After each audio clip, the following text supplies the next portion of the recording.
Welcome to the Disability Channel and Trailblazers. We are so excited as we have the CEO. As you can hear the game, there you go.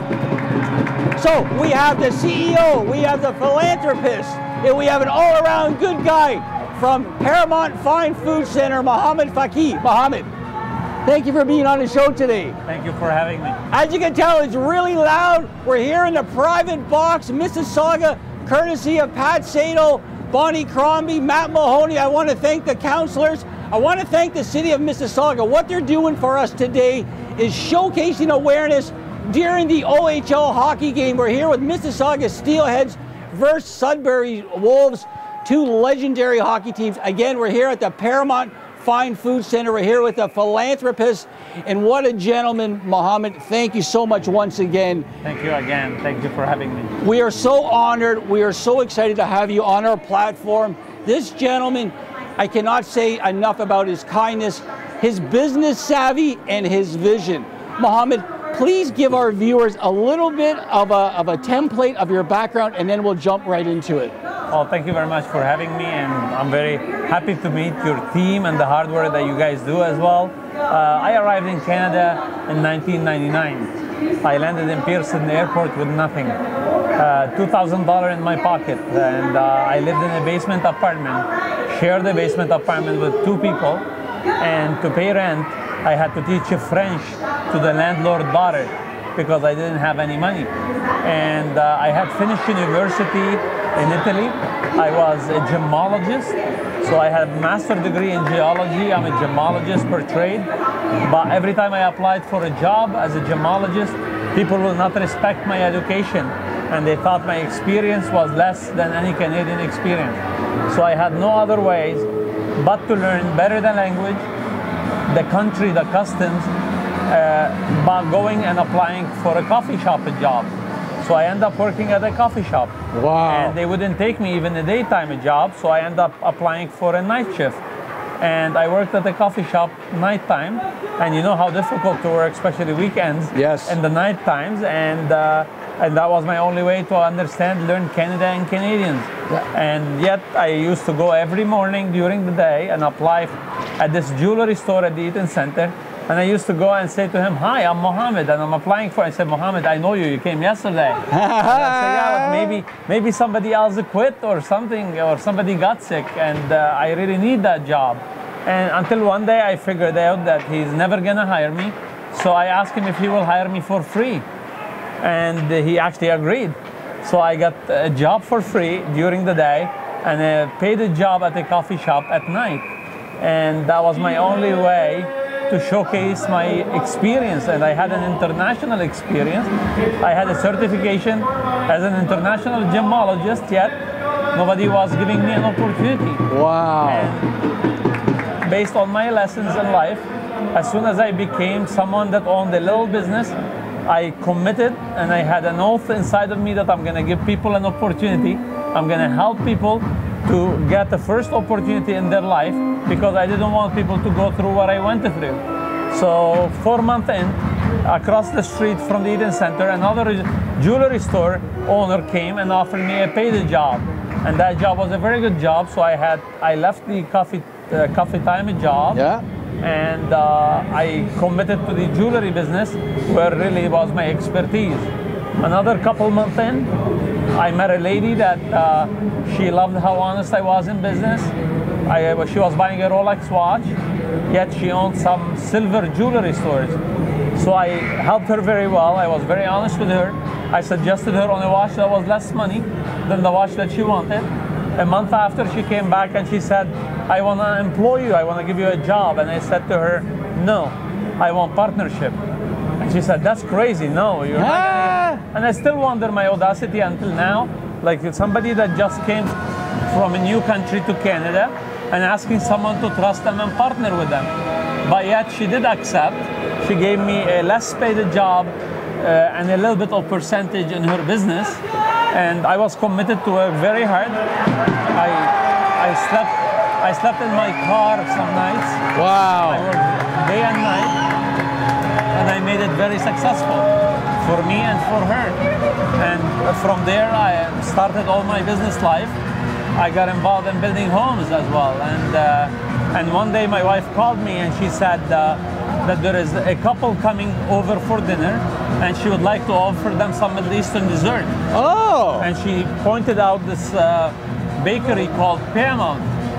And she was telling me where Paramount was, and that was behind the police station, industrial area. And I said, why don't we get them French cake? And she said, no, we want to get them something authentic Middle Eastern. So I drove my way, and it was far from South Mississauga where I live. And I got there, and it was a dirty place, let down, called Paramount. And they had baklava and coffee beans. I walked into the place, and the guy recognized me, and he said, I saw your picture in a newspaper saying that you built a house in Mississauga. I said, yeah, I did. And he said, would you lend me $250,000?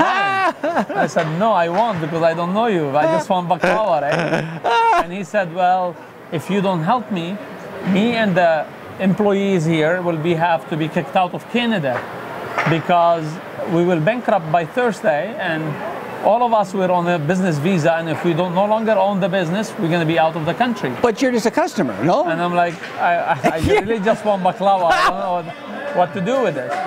So I handed him my business card. You know, one of those things that's thrown at you. Yeah. You really feel bad about it. You want to help, but you really wish it didn't come your way, right? So I gave him my business card. But then when I left, I felt, maybe this whole thing was meant to be, right? Yeah. I'm a newcomer. I came here with nothing. And people helped me. Canadians stood by me. Maybe this is my time to give back and pay it forward. So I called the guy and I said, listen, I'll lend you the money, but I need some guarantee. And I'll find it for you. So I went and I tried to find it. I put it on credit card. So you didn't have the money. You went. My money was stuck in the building business. Wow. And the building business wasn't mine. It was me and partners and a lot of stuff. And what were their background? Were they Lebanese or were they? It was a Middle Eastern place. It wasn't Lebanese. It was a Middle Eastern. Oh, okay. And the truth, I didn't have a lot of information about it at the time. I just, I sent it to a lawyer that I worked with in real estate, and I got some guarantee. But one thing I remembered, when they said you need to take his house as a guarantee, I said I can't take his children out of their home, so I don't need his house as a guarantee. Wow. And the lawyer suggested me to do it, and I said that's not what I do for a living. I mean, for the money, I'm not going to take kids out of their home. And 4 days after, he called me and he said the money's gone. And I said, what do you mean the money's gone? He said, well, I didn't know anything about the Canadian Tax Department, and I did not pay taxes properly, and they actually froze my account. And this is another experience I learned. Wow. That when people come new to this country, and if we really want to use, because we have two ideas, two opinions in Canada. Some people say people that come new to this country, they don't help, and other people say they do help. I think at least when they come, if we teach them where to use and how to use their money, they'll become helpful because they employ people. If we don't teach them what to do with their money and our systems and our customs and our laws, they will lose their money and they'll become less helpful. You, Mohamad, are a perfect example for newcomers coming to our country that don't know. You are a living example, perfect example of what happened. And I always say to everyone, I mean, if you want to prove a point that newcomers can bring a positive impact, just work hard and succeed. Employ more Canadian, as many as you can. Bring a positive image and positive impact. Give back to the community, and you don't need to speak too much. That's wonderful. Your work and your action will speak better than words. Well, I think to attest to your personality, you're educated, so you were ready to go. You are a hard worker, you're willing to take that opportunity, and you're willing to stick yourself out there. So I think that is great examples of a successful person. And absolutely, and you know what, but we do not want to miss as well the opportunity to talk about some people that arrive here, that they had a lot of tough years behind them, that they might need more time. So we don't want to always look at people who comes in you as heroes or expect them to be heroes. At least we need to humanize them as well. Right? We need to make sure that we treat them as a human before as expecting too much on them, 100%. Pressure on them. So I came back to the place and I said, please don't go anywhere. And I spoke to him and I said, what if we turn this to a restaurant? Because I didn't want the people to leave. I could have sold the equipment, got some of my money and got out. But I realized that there is lives and family are going to change. And he said to me, listen, I can help you, but I want to go back to Dubai. I'm not going to stick around. So I asked the chefs if we all together buy in and turn it to a restaurant. And I explained to them, because I always say my motto in business, knowing what I don't know. And I didn't know how to fry an egg. I'm a Jim Mohamad, right? So I told them, what if we all come together and we build it and turn it to a restaurant? And I wasn't talking about a restaurant chain. I was happy to just keep it afloat, keep these people working, because I was them one day, right? I was afraid of every bill, because I, like, for one, basically, got to a point where I used to divide how much money I have and how much money per meal I could spend before I got my next paycheck. So I know exactly their suffering, and I couldn't really, in my heart, say, yeah, no, I'm not gonna worry about the equipment and my money, sell the equipment and who cares?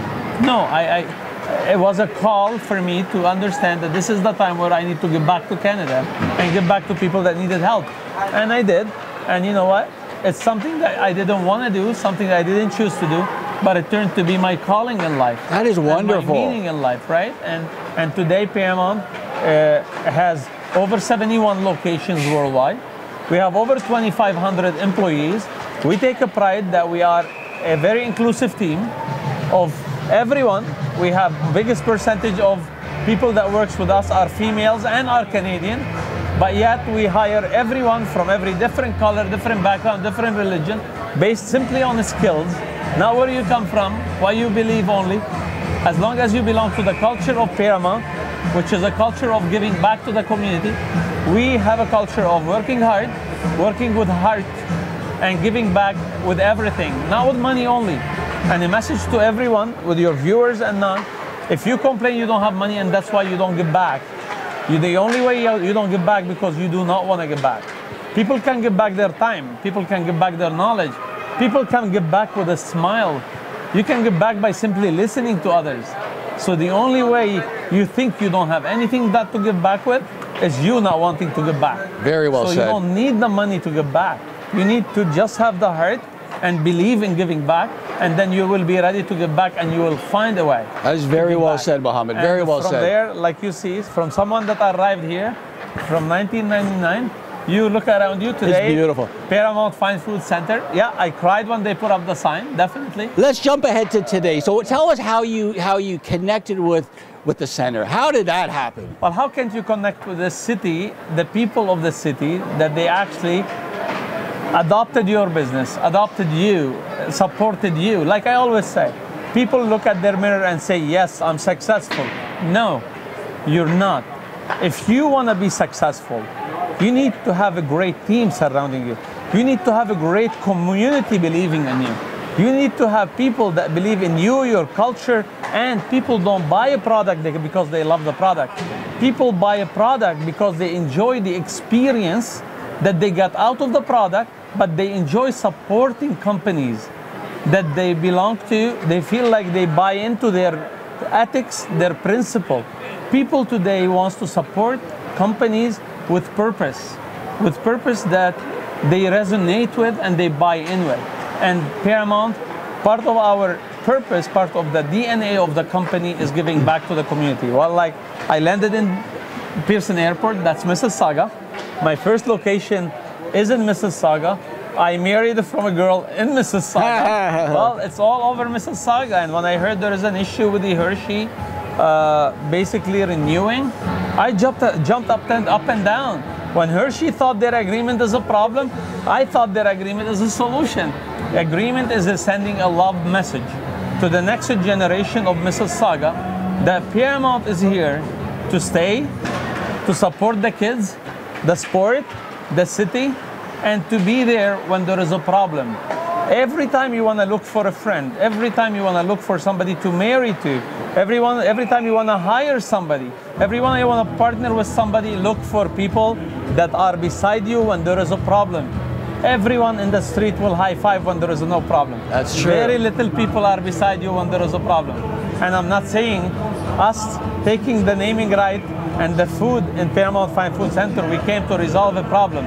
We came to join the pride of Mississauga, to put our name, a Mississauga company born in Mississauga, that we prove to the world that a company that was led by a newcomer that appreciate Canada and this beautiful city of Mississauga can compete globally, and we deserve with the help of people from Mississauga, to put our name on this beautiful building. This is great. Right? What a great story. That's what we did. And now I know that you're expanding into the U.S. wholeheartedly, worldwide. Yes, we are. Just congratulations. And I know, I love your vision, your outlook, how you say community comes first. Absolutely. Community comes first, and the people that are in the community come first. And everything else will just fall into place. I think people have a problem with the definition of community. I think people keep making it smaller. I think we should make community much bigger. I think we should put more community into our communities, and we should be open to accept everyone within this community. I think we should, maybe I'm a restaurateur. I think the solution of because I'm a restaurateur, my solution are simplistic. 90% of our problem could be resolved by sharing meal together, sharing a bread together. And I think Chef will agree, all of you will agree. People, when they sit on a table to share a meal together, they put out all their agenda, they put it aside, they start talking about their family, and they will right away realize that regardless where you're from, where she's from, where I'm from, we are all so much similar. I love it. We just tend to focus on our differences. And if we only simply realize and share more bread together, every religion, the Chinese mentality say, if you don't do business with someone unless you break bread with them. My dad used to bring their employee to eat with his family because he wanted to show them that he has a family to worry about, and he wanted to show them that they are part of the family too. So maybe my solution are simplistic. If we continue to break bread together, if we eat and share and dine together more, if we volunteer in each other's causes, we tend to realize that we can celebrate together, we can feel pain together, and we're much more similar than all the problem we hear about. All what we have to do is just come closer to each other and celebrate. I love that. We're here with the CEO and philanthropist of Paramount Fine Foods, Mohamad Fakih. Mohamad, thank you so much for being on the show today. Thank you for sharing your message, your vision, a true difference maker within our community and the global community. Again, the CEO and philanthropist, Mohamad Fakih. Mohamad, wonderful. We want to thank you for the opportunity today, the generosity. Again, we're here in the city of Mississauga, private box. Thanks all the counselors, Pat Sato, Matt Mahoney. The team at Paramount have been nothing but stupendous for us, very kind. Again, we're here watching the game, OHL, Sudbury Wolves versus Mississauga Steelheads. We're going to be back in this vicinity. Mohamad, before I let you go, if people want to find out how they can get involved with your wonderful establishment, your organization, company, how can they do it? Well, I'm available online. I'm available through my emails. We receive a lot of emails from a lot of people. I'm very active on social media. I have the Fakih Foundation that we already start organizing our movement. And I think the best way that we can do it together, you want to meet me? Come meet me at Regent Park, 23rd of December. We'll be there. We're going to be cooking for the homeless community to celebrate inside the church as a company that started in Mississauga, cook one more year for the homeless community to celebrate the Christmas together. And that supports what I said. If we celebrate our festivity and go volunteer for other different causes, we realize that we can come faster together. Please meet me at Regent Park, and I'm ready to listen. Would love your ideas. If people want to go to your website, could you give out your website URL? www.paramountfinefood.com or www.fakihfoundation.com. Thank you. Mohamad, thank you so much. Thank you. It's a pleasure. Again, thank you for joining us today. I'm Jay Stoyan. You're watching the Disability Channel via the private box at the Paramount Fine Foods Center. What a day. We love it. Our community thanks you. We'll see you next time on the Disability Channel.